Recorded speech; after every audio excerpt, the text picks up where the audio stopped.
y moderado, como no podía ser de otra manera mejor, por José Luis Casal, Managing Director de Industry X en Cionet. Muchísimas gracias.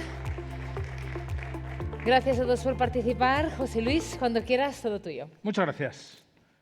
Vaya lío que nos ha tocado, porque somos los guays, van todos en zapatillas, fijaos. Y nos toca hablar de palabritas de moda, porque nos gusta más una palabrita que a un tonto un lápiz. Y se ha puesto de moda recientemente, y nos hemos vuelto todos locos, la inteligencia artificial generativa. Pero pasan cosas, y en este sector pasan cosas a veces más lentas. También nos gusta subirnos a las olas, pero muchas veces nos encontramos con ciertos problemas a la hora de implementar ciertas tecnologías, ¿no? Entonces, cuando preparamos la mesa, quisimos salirnos un poco del guión para un poco aportar bueno, la parte de cordura en todo esto y lanzo la caña ya.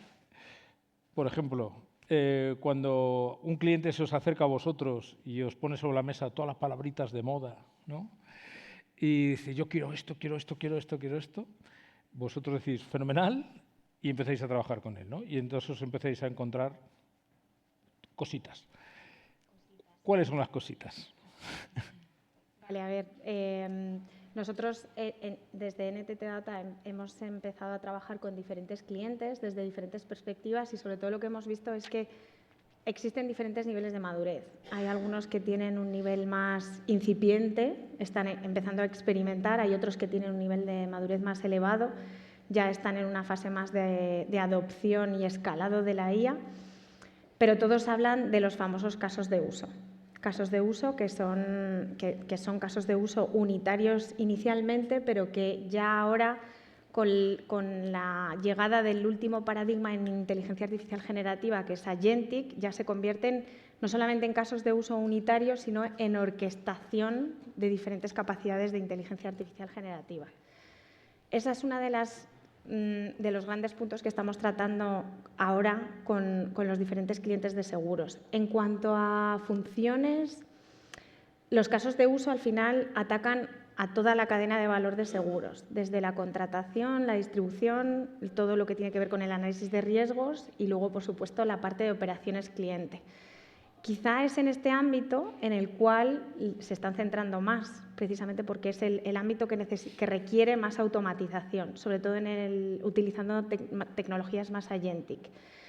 Y es, sobre todo en la gestión de siniestros, sabéis que en seguros es muy a medida en función de la línea de negocio. Entonces se está atacando a diferentes frentes. Lo que sí que es importante, en todo caso, es tener siempre claras cuáles son las métricas de retorno de inversión de la IA generativa. Estamos viendo, bueno, atacando a fraude, a todo lo que tiene que ver con la gestión del fraude, la reducción de la fuga de siniestros, la automatización de los siniestros. Bueno, hay un portfolio de casos de uso ahí importante. Vemos, por ejemplo, gran consultoría como puede ser vosotros, ¿no? Que hacéis como un desembarco en la compañía, ¿no? Y entendéis muy bien el core, a qué se dedica ese cliente vuestro. Pero, ¿cómo hacéis, por ejemplo, vosotros, Ángel, que no sois NTT Data, cómo hacéis esa inmersión, ese conocimiento para saber realmente lo que el cliente necesita, no caer vosotros en ese canto de sirena y realmente aterrizarle su caso de uso? Bueno, nosotros los sentamos en una mesa a los clientes. El AI se habla mucho, pero hay un cierto miedo, ¿no? Y después hay que también definir AI o automatización. Se confunde. Yo creo que la industria todavía está muy en la parte de automatización, procesos muy básicos, back office, nada que toque un tema reputacional o que pueda tocar un tema reputacional. O sea, nada de interacción directa con cliente, si no está controlado, ¿no? Eso es un primer freno para las compañías. Entonces, nosotros los sentamos en una mesa, exponemos lo que es las soluciones. Al final, los sistemas de AI son cross. Yo puedo verticalizar una solución para seguros, pero la gestión inteligente de un documento es lo mismo en seguros que en telco, que en energía, ¿no? Es leer de manera inteligente unos datos, y darles una interpretación, ¿no? Entonces, primero nosotros ponemos casos de uso genéricos e intentamos que a partir de ahí el cliente piense cómo eso se puede aplicar a su necesidad, ¿no? Y después, cuando ven el wow, ¿no? Esto es lo que quiero, entonces los aterrizamos. Decimos, es wow, pero, ¿no? Es wow, pero no puedes meterte en una inversión de 200.000 sin antes probar el retorno de inversión. Por lo tanto, nosotros bajamos a una prueba de concepto muy básica, ¿no? Hemos visto grandes fracasos en implementar sistemas de GenAI plug and play. Eso no funciona, me alucina. Dice cosas que no tiene que decir. Bueno, pues todo eso hay que bajarlo, entender qué es el AI, ¿no? Entender cuando yo automatizo el cerebro, que es lo que hacemos, ¿no? Con la inteligencia artificial automatizo un cerebro, no es automatizado un proceso manual. Por lo tanto, ese cerebro piensa de alguna manera y puede pensar de una manera diferente a la que tú quieres, ¿no? Los modelos genéricos que tenemos, como ChatGPT, tienen unos sesgos y tienen una manera de pensar global. Entonces, tenemos que educar a ese cerebro a pensar como tú quieres que piense, qué cultura tienes tu compañía. Eso requiere tiempo y requiere que la compañía esté preparada, ¿no? Por lo tanto, nosotros hablamos siempre de aterrizar pruebas de conceptos pequeñas, probar que los datos que salen son los que tú quieres y a partir de ahí escalar, si no es un fracaso, ¿no? Una vez el proceso de cada cliente funciona, podemos pensar en automatizar procesos de cada cliente, ¿no? Con una seguridad, pero ya probando. Y el otro tipo importante es cómo tengo mi infraestructura. Muchas veces la solución está, hay que integrarla. Esa parte de integración es un freno, ¿no? Bueno, pues hay que preparar la compañía para eso.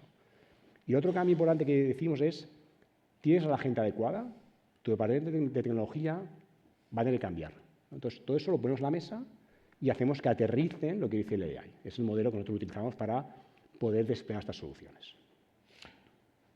Un tema fantástico, pero ¿qué pasa cuando además de entrenar el modelo tienes que entrenar al equipo humano que va a utilizar esa herramienta? Porque muchas veces se convierte en el gran stopper. Muchas veces no es que no tengo el software adecuado, es un tema de que tengo una resistencia humana dentro que hace que esto no evolucione y ese retorno de la inversión que a lo mejor estás buscando no ocurre nunca porque no se utiliza.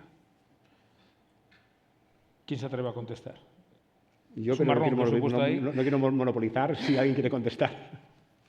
Bueno, yo quiero puntualizar que el tema de entrenar modelos es algo de lo que se habla muy a la ligera y es algo que está al alcance de muy pocos. Entrenar modelos de IA generativa o modelos lingüísticos grandes. Estamos hablando de algo que aunque hace pocos DeepSeek dijo que costaría una milésima de lo que costaría lo que anunciaban otros hiperescalares. Cuidado con los cuentos chinos. Una milésima está por encima de varios millones de euros. Entonces, eso es entrenar un modelo. Y hay una gran confusión entre lo que es entrenar un modelo y otra cosa es usar el modelo, hacer inferencias sobre el modelo y todo lo que se puede hacer además para aprovecharlo sin tener que volver a entrenarlo, que es costosísimo, que es usar la memoria, usar los agentes, usar el fine-tuning, pero el fine-tuning es como un ajuste, como un entrenamiento pequeño, pero no es en tiempo real. Muchas veces la gente cree que usando la inteligencia artificial generativa va a aprender. No, puede tener memoria, pero no aprende. No incorpora ese conocimiento a no ser que lo metas en un proceso de training, que es muy costoso y complicado. Pero aún así yo creo que es una tecnología tremendamente disruptiva y que nos ha dado un salto cualitativo. Hemos pasado de la sociedad de la información a la sociedad del conocimiento. La IA generativa no te da información, te da conocimiento.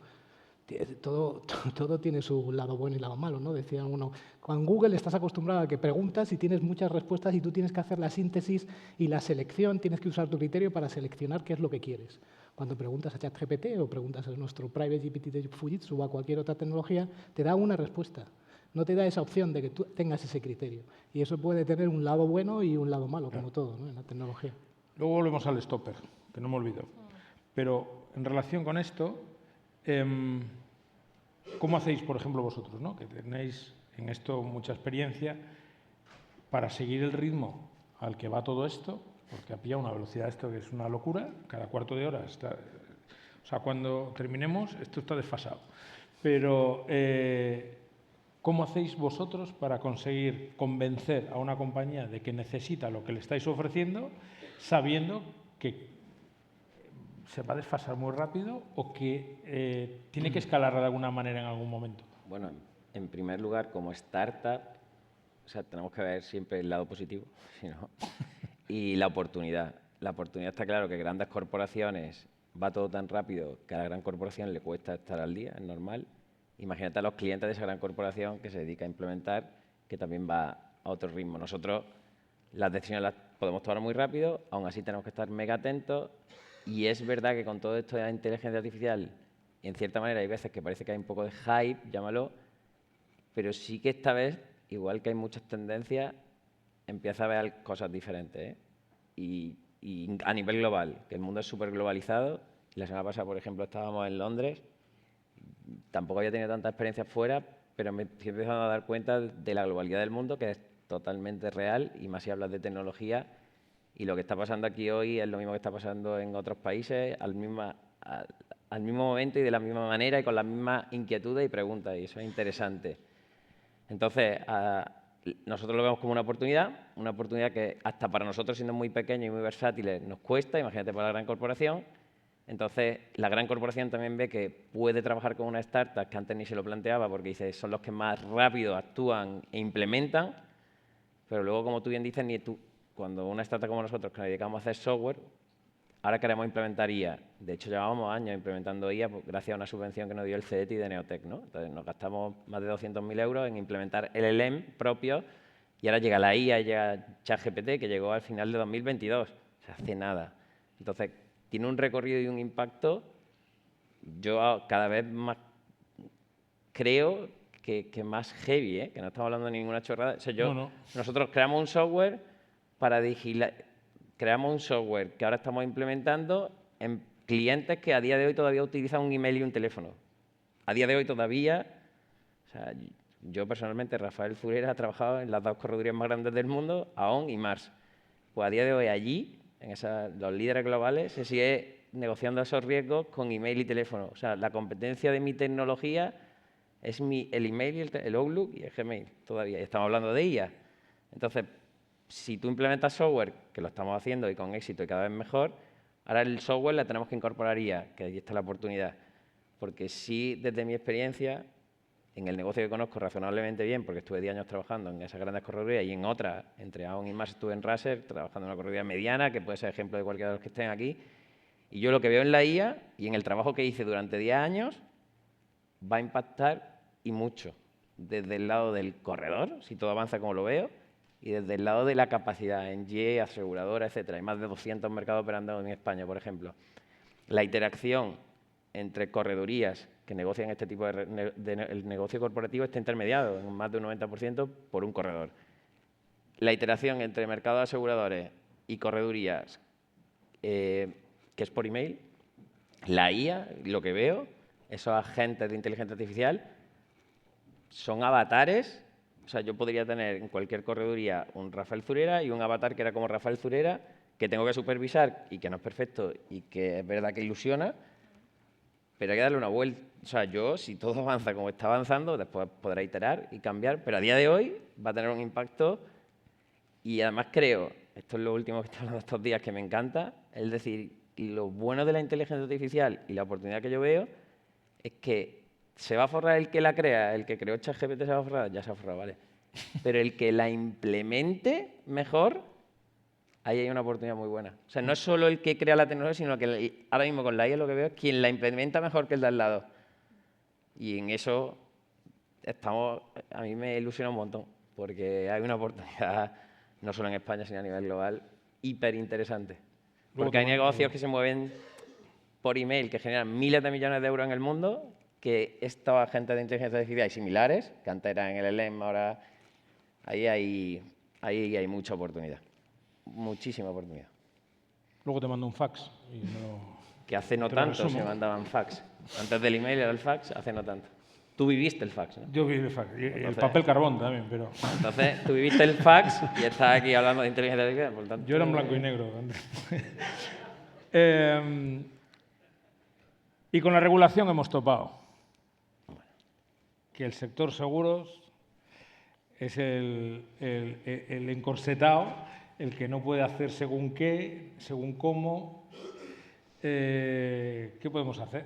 Porque al final la IA se entrena con datos, Metemos datos, nos da datos, cruza datos. ¿Qué pasa? ¿Qué hay que hacer aquí? Cristina. Sí, bueno, yo creo que es uno de los grandes retos. Al final, el mundo del seguro sí que es una industria muy regulada. La aparición de la IA generativa ofrece millones de oportunidades, como la que ha comentado y como la que llevamos escuchando a lo largo de toda la sesión de hoy. Y lo que pasa es que también ofrece una serie de riesgos, entre ellos todo lo que tiene que ver con la regulación, en cuanto sobre todo a la privacidad de los datos y sobre todo yo creo que hay dos grandes barreras que tiene la adopción de la IA, especialmente en el sector seguros. La primera es todo lo que tiene que ver con la gestión de la incertidumbre asociada al efecto caja negra que provoca, porque al final la IA generativa funciona de una manera especial, tú la consumes y tienes que confiar en que las respuestas que te da sean apropiadas, o tienes que utilizar el porcentaje de precisión que te devuelve para confiar en ella o no. Esto es complicado de gestionar desde el punto de vista del negocio asegurador porque siempre se busca la certeza. Y yo creo que también otro de las grandes barreras que presenta es precisamente todo lo que tiene que ver con privacidad de los datos, entendido como la ética y los sesgos que puede introducir los datos en los propios modelos que van a tomar decisiones sobre el negocio. Eso es uno de los grandes pain points que plantea el uso de la generativa, especialmente en el sector, yo creo.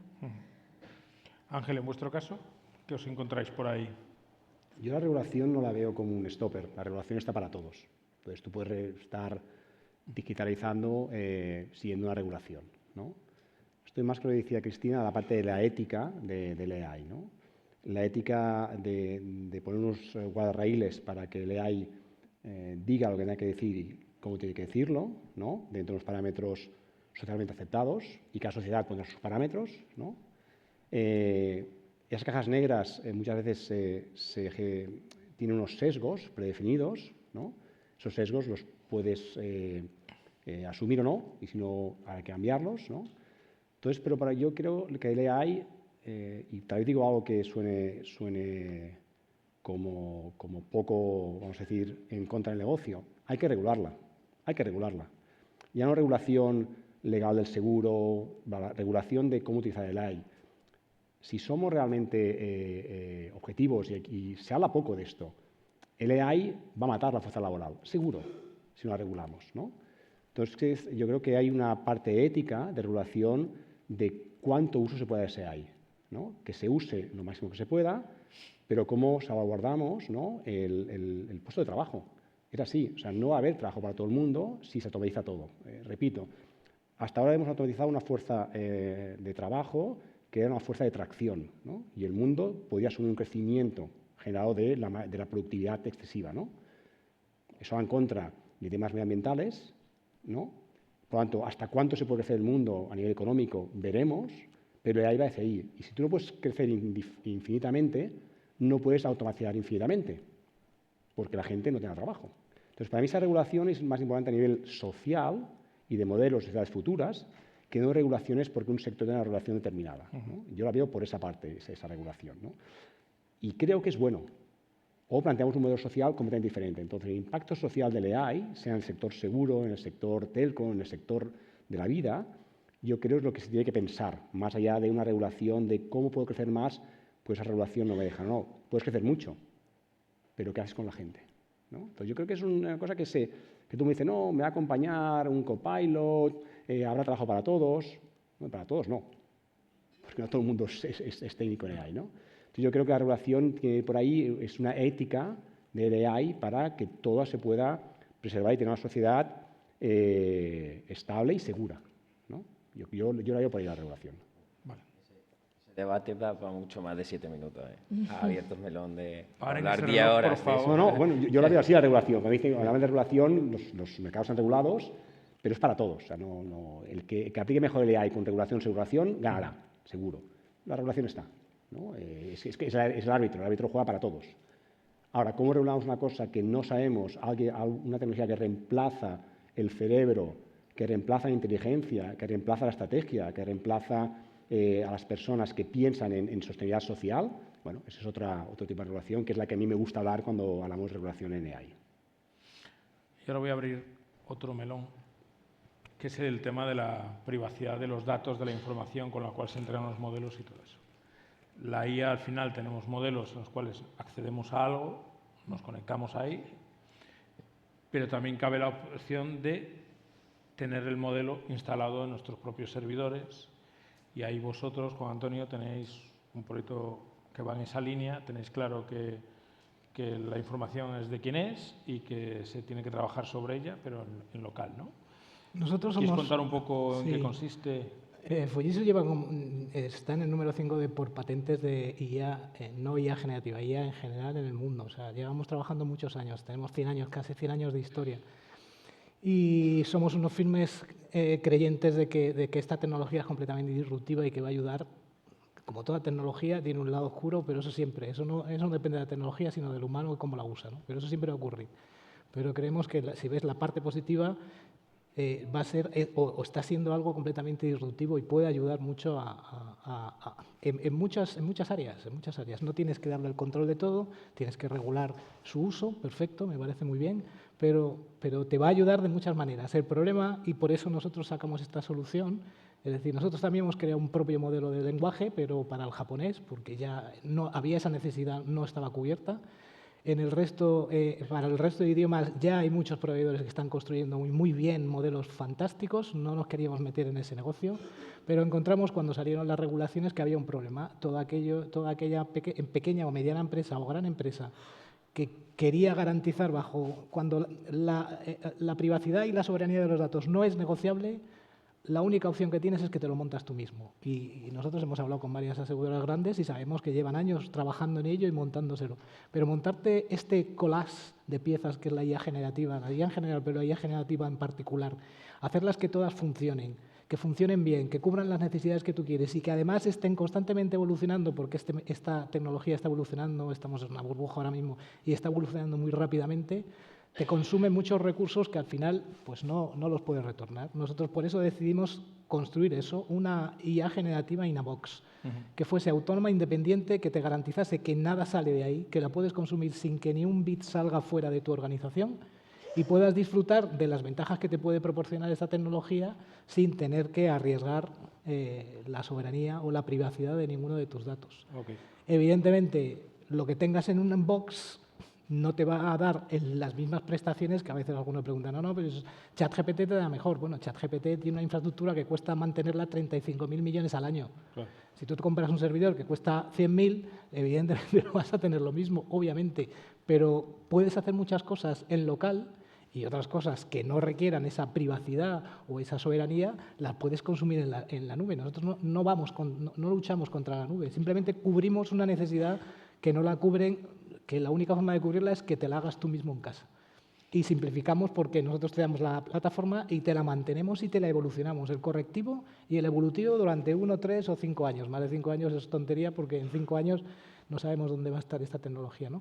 Pero eso te lo proporcionamos y tú te puedes preocupar de generar valor, de centrarte en tu negocio y de encontrar y integrar esa tecnología en tus casos de uso concreto para mejorar tu negocio y hacerte más competitivo. Esa es nuestra solución. También, escuchando un poco a mis compañeros, o sea, el tema de la competitividad y el tema de un proveedor como Fujitsu, o sea, yo que trabajo como startup con un montón de corredurías que son pequeñas y medianas empresas, que también hay un tema de la competitividad que es heavy para ellas. O sea, ellas no pueden quizá contratar a Fujitsu, tienen que trabajar con una startup y está el tema de la fuerza laboral, etcétera. Entonces, tú también a esas pequeñas y medianas empresas que ahora en esa revolución industrial pueden acceder a una tecnología sideral a un precio muy bajo, sideral, porque tú has dicho, pueden acceder a un ChatGPT que la multinacional tiene esas reticencias, que las entiendo, pero esa pequeña y media empresa es una oportunidad, porque dice, joder, yo puedo acceder éticamente, que no sé, hay un debate, ¿vale?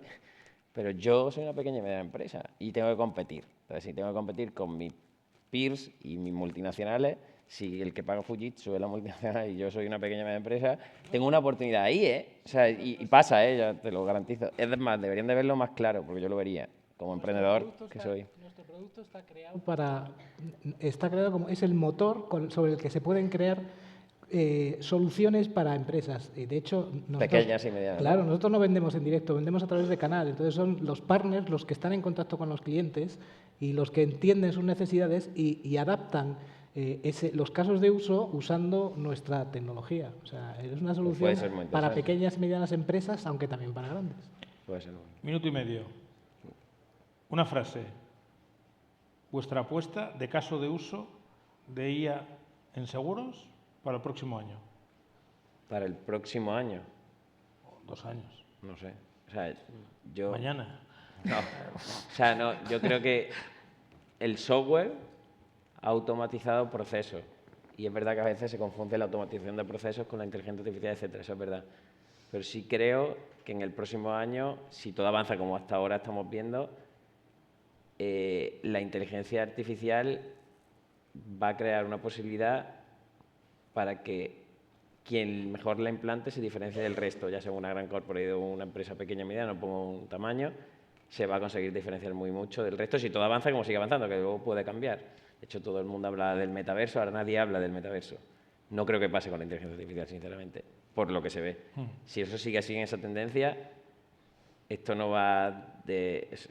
Hay que estar muy atentos y se ha demostrado cómo la industria entera han cambiado, que antes de la inteligencia artificial, o sea, que ahora aún más. O sea, que hay que estar muy atentos. Yo creo que si todo sigue evolucionando, ya no solo las empresas de seguros, sino todo el ecosistema empresarial va a tener empleados más eficientes, más eficaces y más felices, porque van a hacer cosas más cualificadas y las tareas menos cualificadas, más tediosas, las podrá descargar en tecnologías como la IA o IA generativa. Estoy totalmente de acuerdo. Cristina. Vale, yo creo que más allá de los debates puramente tecnológicos, que al final son habilitadores, yo creo que el foco que va a haber a corto plazo en las aseguradoras son aquellos casos de uso que tienen menos impacto quizá en cliente final, pero que sí que tienen que aportar un valor medible de retorno de la inversión. Y yo creo que sí que este año, lo que queda de 2025, vamos a ver los primeros casos de uso escalados, funcionando en real, en determinados dominios, como puede ser el de siniestros, que hay un alto grado de automatización por cumplir. Yo estoy con Cristina. Este año y parte del siguiente, control de los ratios, controlando la parte de claims y el coste externo. Y cuando se muestra el retorno de inversión, aplicación en lo que es el Customer Experience y el Customer Journey. Si no se muestra un ROI, no hay inversión en Customer Journey. Por lo tanto, yo he puesto primero los ratios y después la parte de Customer Journey. Fantástico. Pues dicho queda. Y dentro de 365 días, ¿les tiramos las de las orejas o no? Muchas gracias a todos. Gracias a vosotros. Muchas gracias a vosotros. Gracias.